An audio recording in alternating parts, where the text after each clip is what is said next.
Hi everybody, welcome back to the Distance Learning Program.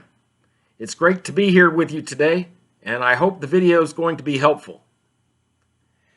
Today's video is going to begin with Lesson C on page 100 of the Ventures3 book. So please get your Ventures3 book and open to page 100. And today's lesson is about separable phrasal verbs. Separable phrasal verbs. So I'd like to begin by looking at part 1, where it says grammar focus, separable phrasal verbs. And I'm going to read the first box. It says, a phrasal verb is a verb plus a preposition. The meaning of the phrasal verb is different from the meaning of the verb alone. These phrases are separable because you can put the second part of the phrase before or after the object. Now, most verbs, they are able to be used with an object, which means the object receives the action of the verb. So these separable phrasal verbs, they're called separable because you can put the second part of the phrasal verb before or after the object that receives the action. So here's an example. It says, Alfred handed out the papers. Now, instead of saying he handed out the papers, you could say he handed the papers out. So the object is the papers, and you can see in these two examples that papers can come after the preposition out, or it can come before. In the first case, it comes after because it says Alfred handed out the papers. And in the second case, it comes before the preposition out. It says he handed them out, or he handed the papers out. And they're just replacing the papers with them, which would be just an easy thing to do because them is the plural pronoun for papers. So you just replace papers with them and you say he handed them out in the third example. Now, if you look over here in the orange box, it says common separable phrasal verbs. I'm going to read these common separable phrasal verbs to you. It says call back, clean up, fill out, hand out, put away, throw out or throw away, turn down, turn off, and turn up.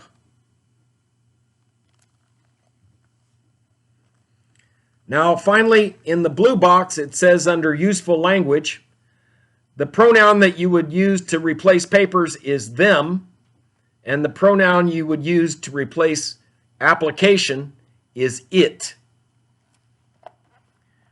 Now going on to part 2, it says complete the sentences. I'm going to read each of these sentences and fill in the blanks with the correct phrasal verb. And it says, she's handing out papers. She's handing the papers out. She's handing them out. Number 2 is using the phrasal verb throw away. So you would say, he's throwing away the cups. He's throwing the cups away. He's throwing them away. And you're using the pronoun them to replace cups. Next, part 3. The verb is turning up. So you would say, for the first sentence, it would be, he's turning up the volume. He's turning the volume up. Then he's turning it up. For number 4, she's filling out a job application. She's filling the application out. She's filling it out. Number 5, using the verb turn off. She's turning off the lamp. She's turning the lamp off. She's turning it off. And number 6, he's putting away the clothes. He's putting the clothes away. He's putting them away. Now, if you'll turn to page 101, the blue box in the top right corner says useful language. To make a polite request, you can use please. Would you please? And then complete the sentence. Or could you please? And then finish the sentence. Here are some requests using the phrasal verbs in the gray boxes. The gray box right here, you have phrasal verbs, and here's an example of how to use these in a question and a sentence, or a request. I'm sorry, it's a request and then a response. So it says, please turn off the lights, or please turn the lights off. So the answer would be, okay, I'll turn them off. Now I'm going to read the phrasal verbs in the gray box. Call back, clean up, put away, throw out, turn down, and turn off. So we're going to make requests and then answer those requests using the verbs that are below each of the pictures.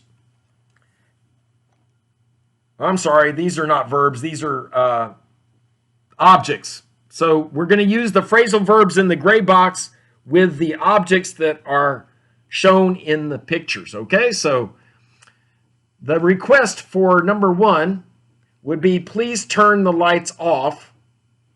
And the answer would be, okay, I'll turn them off.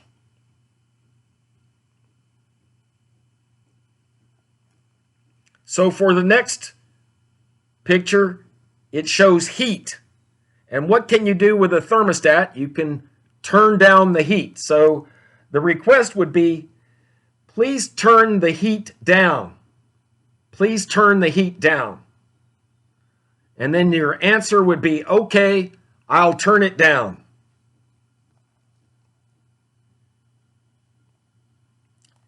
Here we have some dirty dishes, and below the object is lunchroom. So what can you do with dirty dishes? You can clean up the dishes, right? So you could say, please clean up the lunchroom. Please clean up the lunchroom. Okay, I'll clean it up.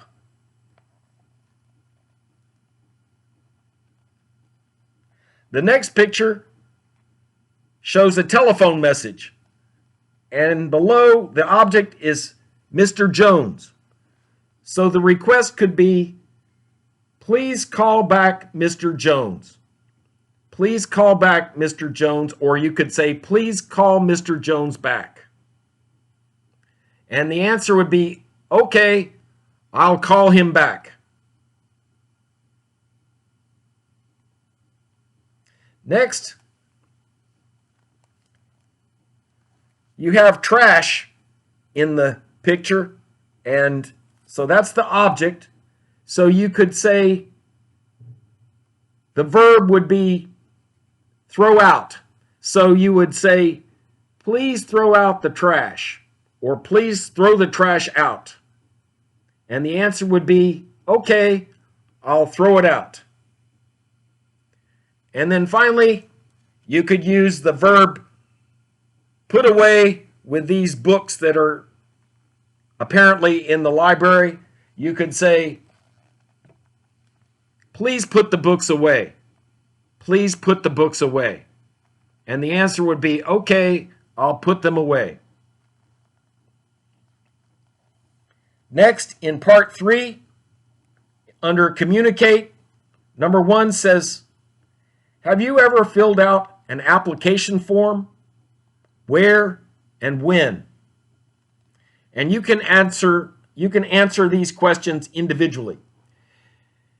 Did you put anything away last night?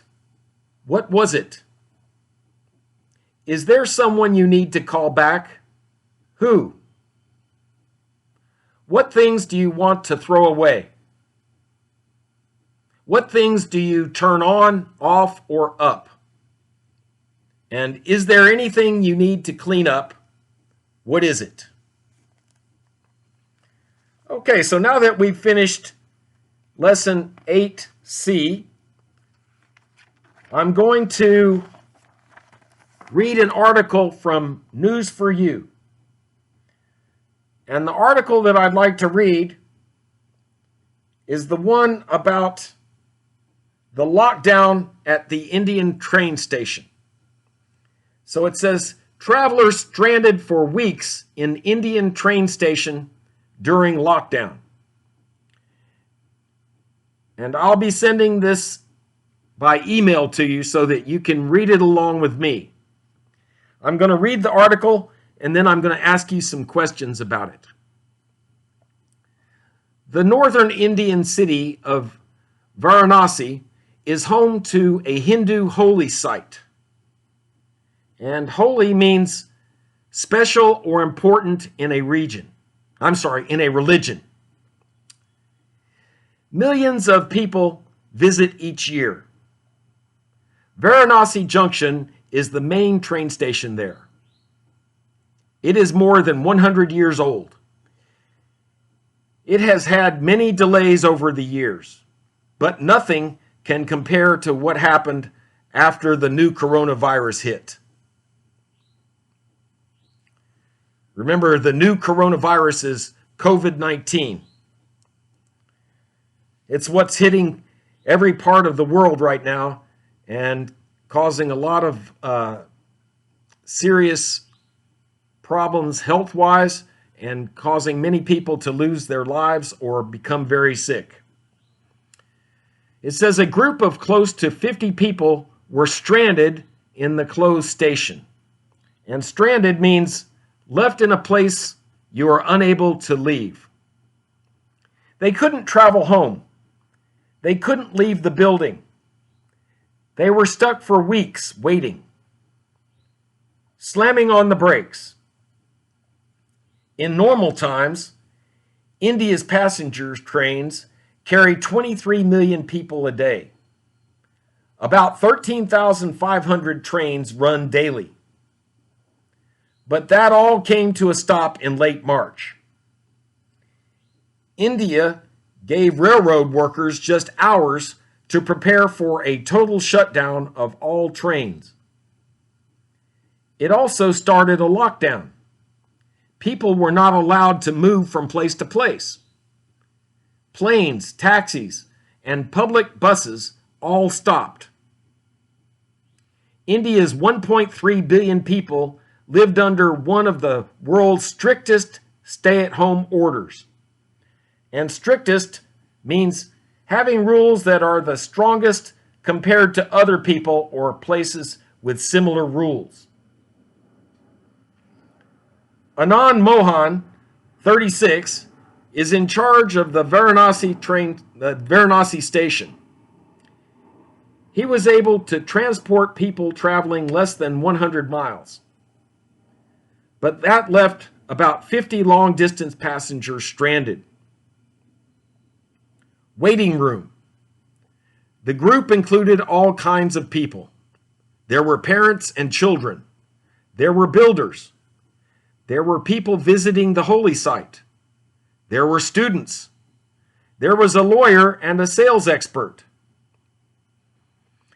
They had to stay in the station's main waiting room. They slept on benches or on the floor. They washed their clothes in buckets. But in ways, they were luckier than many Indians. Thousands of poor workers started walking hundreds of miles home to their villages after the lockdown. They were afraid they would not get food in the cities. Workers at the station made sure their guests got 3 meals a day and hot tea. After keeping spirits up, after a few days, Mohan noticed that the group was feeling unhappy. He asked a staff member to start daily morning yoga sessions. He had a TV put in the waiting room. Among the stranded group, strong friendships formed, but sometimes there were disagreements. Everyone tried to sleep and wake around the same time, since the big room made even small noises louder. Raghu Shinde, 25, was stranded along with 10 members of his family. He also formed a new family during the lockdown. We are sharing this room with complete strangers, and complete means total strangers, from around the country, he said. We talk, we share our pain and our concerns. And concerns means feelings of worry. We have become a family. I will never forget these people. The day we say goodbye, I will be very sad. Now, I'd like to ask you questions about the article.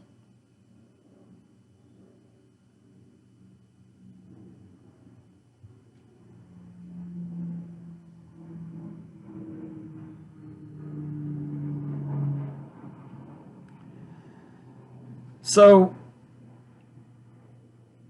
here's the first question, and it's a fill-in-the-blank question, and you're supposed to put the correct number in the blank. So it says, India's blank people lived under one of the world's strictest stay-at-home orders. So if you think about the number that needs to go in the blank, it would need to be the population of India, because all of India was shut down. So the answer would be 1.3 billion. If you look back at the article, you'll see that the population of India was 1.3 billion. The next question. A group of close to blank people were stranded in the closed station. So we need to know how many people were stranded in the station. And if you look at the article, it says 50. 50 people. Next, the main train station of Varanasi Junction is more than blank years old. So how old was the train station? The answer is 100 years old. Next, the question number 4. In normal times, India's passenger trains carry blank people a day. So how many people do India's train stations carry? The answer is 23 million. And finally, the last question is about blank trains run daily. So how many trains run daily in India? And the answer was 13,500. So those are the answers to the comprehension questions to check your understanding. And that completes the video for today. Thank you for watching, and I hope you have a great day.